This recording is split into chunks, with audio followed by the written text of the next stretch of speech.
கர்த்தரின் விடுதலை ஊழியத்தின் சார்பாக வேதத்தை அறிந்து விடுதலை பெறு என்ற நிகழ்ச்சிக்கு உங்கள் யாவரையும் அன்புடன் வரவேற்கிறேன். இன்றைய நாளிலும் நாம் மத்தேயு எழுதின சுவிசேஷம் 9ஆம் அதிகாரத்தில் 1-2 வசனத்தை வாசித்து அதை நாம் தியானிக்க போகிறோம். என்னவென்றால், அப்பொழுது அவர் படகில் ஏறி இக்கரைப்பட்டு தம்முடைய பட்டணத்துக்கு வந்தார். அங்கே படுக்கையில் கிடந்த ஒரு திமிர்வாதக்காரனை அவரிடத்திலே கொண்டு வந்தார்கள்.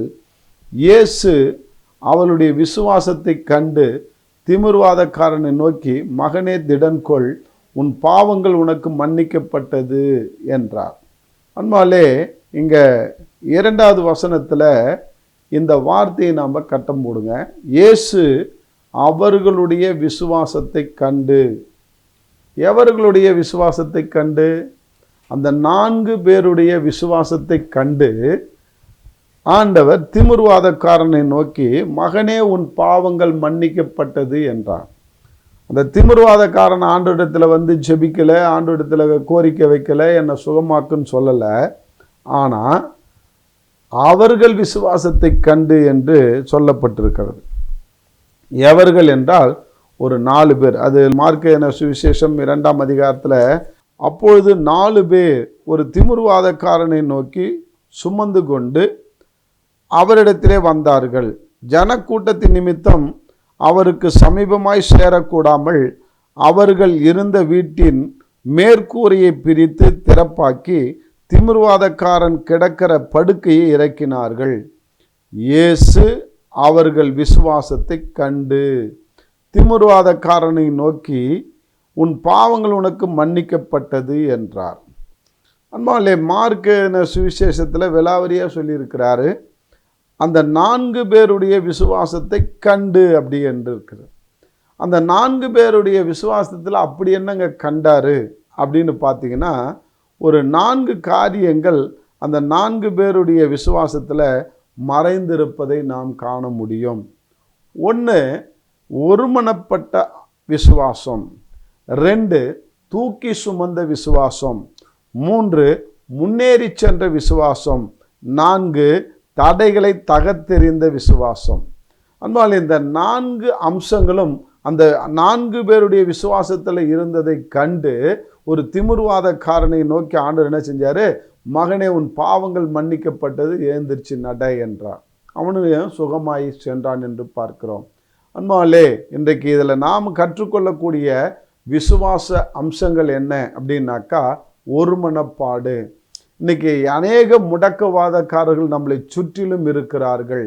நம்முடைய ஊரில் நம்முடைய சொந்தக்காரங்க, அநேக நம்முடைய தாய் தகப்பன், இன்னும் அநேக அண்ணன் தம்பிகள், இன்னைக்கு நிறைய பேர் இன்னைக்கு முடக்குவாதம் அப்படின்ற வியாதியில் அல்ல, இன்னைக்கு பிசாசினுடைய பிடியில் முடங்கி போய் கிடக்கிறார்கள். வியாதியில், கடன் பிரச்சனையில், இன்னும் ஃபேமிலி பிரச்சனையில், இன்னும் அநேக பாவ கட்டில் இன்னைக்கு முடங்கி போய் நம்மளை சுற்றி அநேக முடக்குவாதக்காரர்கள் இருக்கிறாங்க அன்பாவில். ஆனால் நாம் ஆண்டவரை அறிந்த நாம் ஒரு 4 பேர் ஒன்று கூடி ஜெபித்தோம் என்றால் நிச்சயமாக அந்த முடக்குவாதக்காரர்களை விடுதலை கொடுக்க நம்மளால் முடியும் அன்பாவில். அப்போ நம்மிடத்தில் ஒருமனப்பட்ட விசுவாசத்தை ஆண்டவர் எதிர்பார்க்கிறார். இன்னைக்கு அநேக திருச்சபைகள் இன்னைக்கு சிதறுண்டு கிடக்கிறது. ஒரே திருச்சபையில் அநேக விசுவாசிகள் சிதறப்பட்டு கிடக்கிறார்கள். கருத்து வேறுபாடுல, மனக்கசப்புல, மன கஷ்டத்தில், கோபத்தில், ஈகோவில் இன்னைக்கு பாஸ்டர், இன்னைக்கு விசுவாசிகள் இப்படி சிதறுண்டு கிடக்கிறார்கள் அன்பாவிலே. ஏன்? ஒருமனப்பட்ட ஆவி இல்லை. இந்த விசுவாசத்தை, இந்த 4 பேருடைய விசுவாசத்தில் ஒருமனப்பாடு இருந்ததுனால அடுத்த ஸ்டெப்புக்கு அவங்க போனாங்க. அந்த விசுவாசம் பாருங்க, 4 பேர் கூடி பேசுகிறாங்க, இந்த முடக்குவாதக்காரனை நம்ம ஏசாமிகிட்ட இட்டுட்டு போனாக்கா நிச்சயமாக சுகப்படுத்துவார் அப்படின்னு சேர்ந்து அவர்கள் பேசும்போது ஒருமனப்பட்டது அவளுடைய இருதயங்கள், அவருடைய மனசு ஒருமனப்பட்டுச்சு. அதில் ஒருத்தன் சொன்னால் எனக்கு வேலை இருக்குது, நான் போகிறேன்னு சொல்லியிருந்தாலும் அந்த முடக்குவாதக்காரன் விடுதலை பெற்றிருக்க முடியாது. அப்போ அந்த 4 பேரும் ஒரே மனது உடையவர்களாக, எப்படியாவது இவன் சுகமாகணும், எப்படியாவது இவனை இயேசுவிடத்தில் கொண்டு போக சேர்க்க வேண்டும் என்ற அந்த ஒரே ஸ்பிரிட்டில் அந்த எண்ணங்கள் அவர்களுக்கு ஒருமனப்பட்டதுனால அவனுக்கு விடுதலை கிடைத்தது. அடுத்த ஸ்டெப் பாருங்க, அவங்க ஒருமனப்பட்டு அப்படியே விட்டு விடலை, அடுத்து என்ன செஞ்சாங்க, அவனுடைய கட்டில் அப்படியே தூக்குனாங்க. 4 பேர் தூக்கி சுமந்தாங்க. அதனால தான் சொன்னேன், அவங்களுடைய விசுவாசத்தில் தூக்கி சுமந்த விசுவாசம். அன்பாலே அந்த தூக்கி சுமக்கிற விசுவாசம் நமக்குள்ள இருக்கிறதா? அடுத்தவர்களுடைய பாரத்தை, அடுத்தவர்களுடைய கஷ்டத்தை, அடுத்தவங்களுடைய பிரச்சனையை இன்னைக்கு நாம் காது கொடுத்து கேட்குறோமா? அதை நாம் தூக்கி சுமக்கிறோமா? ப்ரேயரில் நம்ம தாங்குறோமா? அன்பாலே அடுத்தவர்களுடைய பலவீனத்தை ஆண்டவர் தாங்கு என்று சொல்லியிருக்கிறார். அது அவருடைய சித்தம் என்று சொல்லியிருக்கிறார். 1 தெசலோனிக்கேயர் 5ஆம் அதிகாரத்தில் பலவீனர்களை தாங்குங்கள் என்று. இன்னைக்கு முடக்குவாதக்காரனை போல இன்னைக்கு எத்தனை முடக்குவாதக்காரர்கள், எத்தனை பலவீனத்தில் இன்னைக்கு இருக்கிறார்கள். அவளை நம்ம ஜெபத்தில் தாங்குறோமா? இன்னைக்கு தூக்கி சுமக்கிறோமா? அன்பாலே இன்னைக்கு யோபு தான் என்னுடைய நினைவுக்கு வருகிறார். யோபு தன்னுடைய சிநேகிதர்களுக்காக ஜெபித்த போது ஆண்டவர் யோபுனுடைய சிறையிருப்பை திருப்பினார் என்று பார்க்கிறோம். அன்பாலே இன்றைக்கு நீயும் நானும் சிறைப்பட்டு போயிருக்கிறோமா? இல்லது கவலையில், சோதனையில், கண்ணீரில் இருக்கிறோமா? இன்னைக்கு நம்முடைய கண்ணீர் கஷ்டங்கள் தீரணும்னா நாம் இப்படிப்பட்டவர்களுக்காக, முடக்குவாதக்காரர்களுக்காக, அல்லது பாவத்திலையும் அக்கிரமத்திலையும் உளையான சேற்றிலும் இன்னைக்கு அநேக கடக்கிற அந்த மக்களுக்காக அவர்களை நாம் ஜெபத்தில் தாங்கி தூக்கி சுமக்கிற அந்த ஒரு விசுவாசம் நமக்குள்ள இருந்ததுன்னா, அவர்களுக்காக நம்ம ஜெபித்தோம் என்றால் நிச்சயமாக நம்முடைய பிரச்சனையை ஆண்டவர் தீர்க்கிறார். என்பான்ல இன்னைக்கு நமக்கு நம்முடைய சிறையிருப்பை ஆண்டவர் திருப்புகிறார். இன்னைக்கு என்னுடைய வாழ்க்கையில் நான் அப்படிதான் கற்றுக்கொண்டேன். இன்னைக்கு என்னுடைய 5 லட்சம் ரூபாய் கடன் பிரச்சனையில் இருக்கும்போது நான் முச்சு கொட்டிட்டு எனக்காக நான் அழுது கொண்டிருந்தேன். அப்போதான் ஆண்டவர் சொன்னார், இனி உனக்காக அழ வேண்டாம், இனி மற்றவர்களுக்காக அழ ஆரம்பி. மற்றவர்கள் மற்ற அழிந்து கொண்டிருக்கிற ஆத்துமா ரட்சிப்பை பெற வேண்டும் என்று கண்ணீர் சிந்து என்று எனக்கு ஆண்டவர் கற்றுக் கொடுத்தார். யோபுனுடைய சரித்திரத்தின் மூலமாக நான் ரொம்பவும் மிகவும் கஷ்டப்பட்டு கொண்டிருக்கும்போது என்னை வழி நடத்தின என்னுடைய ஊழியக்காரர் சொன்னார், நீ யோபுனுடைய சரித்திரத்தை போய் படித்துப்பார் என்றார். அதன் பிறகு யோபுனுடைய சரித்திரத்தை பார்த்த பிறகுதான் அநேக சத்தியத்தை நான் கற்றுக்கொண்டேன். அன்பாலே யோபிடத்திலிருந்து நான் கற்றுக்கொண்டது, எல்லாவற்றுக்கும் துதிக்க வேண்டும் என்ற ரகசியத்தை கற்றுக்கொண்டேன். கர்த்தர் கொடுத்தார், கர்த்தர் எடுத்துக்கொண்டார், கர்த்தருக்கு சோத்திரம் என்று சொன்னான்.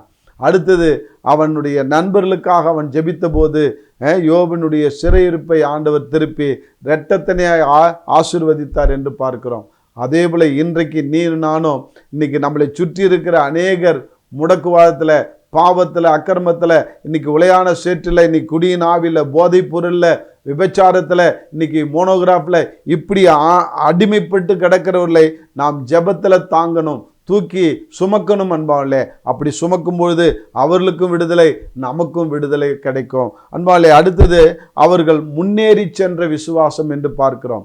அந்த முடக்குவாதக்காரனை தூக்கிட்டாங்க, கட்டில் 4 பேர் 4 மூலையில் பிடிச்சி அவன் கொண்டு போகும்போது பல தடைகள் வருது. ஏசாண்டவர்கிட்ட நெருங்க முடியல, அவ்வளோ ரஷ்ஷு, கூட்டம்னாலும் கூட்டம். அப்படிப்பட்ட கூட்டத்தில் ஐயோ இவனை தூக்கிட்டு போக முடியலன்னு திரும்பி அவங்க வீட்டுக்கு ரிவேர்ஸ் ஆகலை, முன்னேறி சென்றார்கள். இன்னைக்கு உன்னுடைய வாழ்க்கையில், என்னுடைய வாழ்க்கையில் ஜபத்துக்கு தடை வரும். இன்னைக்கு உன்னுடைய ஆவிக்குரிய வாழ்க்கையில் நீ நானும் முன்னேற முடியாதபடிக்கு சாத்தானும் தடைகளை கொண்டு வருவான் அன்பான்லே. இன்னைக்கு நாம் அதில் சோர்ந்து போகாதபடிக்கு முன்னேறி செல்லக்கூடிய ஒரு காரியத்தை கற்றுக்கொள்ள வேண்டும். அப்படிப்பட்ட விசுவாசம் நமக்குள்ள வர வேண்டும் அன்பான்லே. அப்படிப்பட்ட விசுவாசத்தில் இந்த 4 பேர் இருந்ததுனால்தான் முன்னேறி சென்று வீட்டு கிட்டக்க போயிட்டாங்க. ஆனால் ஏசாண்டவர்கிட்ட கொண்டு போக முடியல. அதன் பிறகுதான் அவர்கள் என்ன செஞ்சாங்க, ஒரு தீர்மானத்துக்கு வந்தாங்க. முன்னேறி சென்று வந்துட்டோம், ஆனாலும் நெருங்க முடியல, இப்படியும் வீட்டுக்கு போக முடியாது, என்ன செய்யலாம் என்று தடைகளை தகர்த்தெறிய வேண்டும் என்று அவர்கள் நம்பினார்கள். தகர்த்தெறிய அவர்கள் முற்பட்டார்கள்.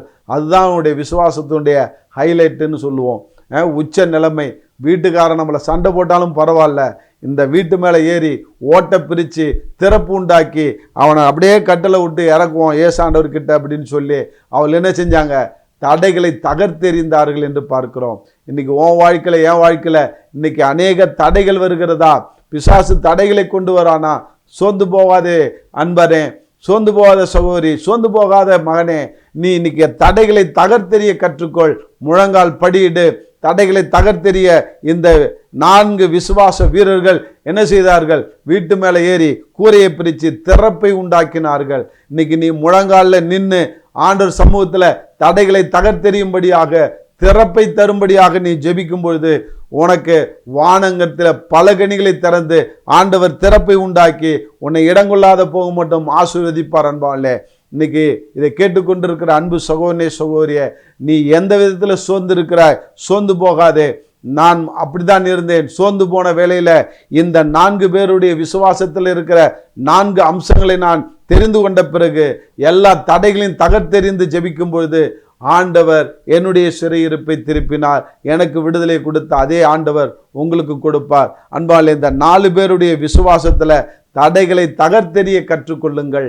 அந்த விசுவாசம் நமக்குள்ள இருக்கிறதா? இந்த 4 வித அம்சங்கள் அந்த விசுவாசத்துல இருந்ததுனால்தான் இயேசு ஆண்டவர் அண்ணாந்து பார்த்தார். அவர் எதிர்க்க ஒரு கட்டில் இறங்குது. கட்டில் ஒரு மனுஷன் படுத்து கிடக்கிறான். அவனால பேச முடியல. அவன் எனக்கா ஜெபின்னு கேட்கல. அவன் எதையுமே கேட்கல. அவன் படுத்து கிடக்கிறான், அவ்வளோதான். ஆனால் கட்டில் இறங்கணுன்னே ஏசாண்டவர் அண்ணாந்து பார்த்தாரு. அங்கே திறப்பில் பெரிய திறப்பு உண்டாகி இருக்கிறது. ஓட்டில் பிரிச்சிருக்குது. அதில் 4 தலை தெரியுது, 4 மூலையில். அவர்கள் விசுவாசத்தை கண்ட அப்பா, இவனு என்ன மாதிரி முயற்சி எடுத்திருந்தானாக்கா இந்த ஆளை ஏன் எதிர்க்க இறக்கியிருப்பானுங்க. அப்ப அவர்களுடைய விசுவாசத்துக்காகவே இவனை நான் சுகமாக்கணும் என்று அவர் என்ன செஞ்சாரு? அவர்கள் விசுவாசத்தை கண்டு இந்த முடக்குவாதனைக்காரனை பார்த்து உன் பாவம் மன்னிக்கப்பட்டது, ஏந்திரிச்சு நட என்று சொன்னார். அன்பான்ல, இன்னைக்கு அதே போல இன்றைக்கு நாம் ஒருமனப்பட்டு தூக்கி சுமந்து முன்னேறி சென்று தடைகளை தகர்த்தெறிந்தால் எத்தனை நம்மளை சுற்றி இருக்கிற முடக்குவாதக்காரர்களை நாம் விடுவிக்க முடியும். அன்பாலே, ஏசாண்டவரத்தில் கொண்டு செல்ல முடியும். ஏசாண்டவர் நம்முடைய விசுவாசத்தை கண்டு அவர்களுக்கு விடுதலை கொடுப்பார். இன்னைக்கு அப்படிப்பட்ட ஜெபம் நமக்கு இருக்கிறதா? ஆத்தும தாகம் நமக்குள்ள இருக்கிறதா? கொஞ்சம் சிந்தித்து பாருங்கள் அன்பாலே. இந்த 4 பேருடைய விசுவாசத்தை இந்த 9ஆம் அதிகாரத்தில் மத்தேயு அழகா பதிவு பண்ணி இருக்கிறார். இந்த 4 பேருடைய விசுவாசத்தின்படி ஆண்டவரே என்னுடைய விசுவாசத்தை வர்த்திக்க செய்யுங்கன்னு நாம ஜெபிக்கும் பொழுது நிச்சயமாக நம்முடைய விசுவாசத்தை கண்டு அநேக முடக்குவாதக்காரர்களை, அநேக பாவத்திலையும் அக்கிரமத்திலையும் கடன் பிரச்சனையிலையும் வியாதி கட்டிலையும் இருக்கிற அநேகரை ஆண்டவர் விடுவிக்க முடியும். அன்பாலே, நான் இந்த விசுவாசத்தை கற்றுக்கொண்டேன். அதை மாதிரி ஜெபித்தேன். அதே மாதிரி கூட்டி சேர்த்து 4 பேராக ஜெபிக்கும்போது அநேகர் விடுதலை பார்த்தார்கள் என்னுடைய ஊழியத்தின் பாதையில். அன்பாலே, இதை நான் அநேக சாட்சிகளாக சொல்ல முடியும்.